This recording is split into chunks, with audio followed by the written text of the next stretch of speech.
আবারও আমি চলে এসেছি গাছ লাগাতে। তার জন্য এই যে মাটিগুলোকে আমি চেলে নিয়েছি। আর আজকে আমি এই গাছটা লাগাবো।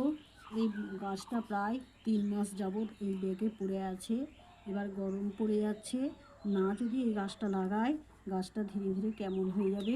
সেই জন্য আমি ভেবেছি আজকে আমি এই গাছটা লাগাবো। তো চলো বন্ধুরা, আমি মাটিটা তৈরি করে নিই। মাটিগুলো চেলে নিয়েছি আগে থেকে।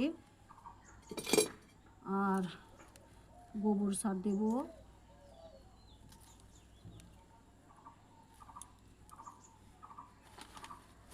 কিছুটা ফাঙ্গিসাইড দিয়ে দেবো, ডিমের খোসা, চায়ের গুঁড়ো আর হাড় গুঁড়ো।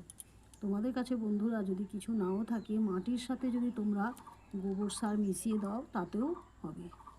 গোবর সারের প্রচুর তেজ।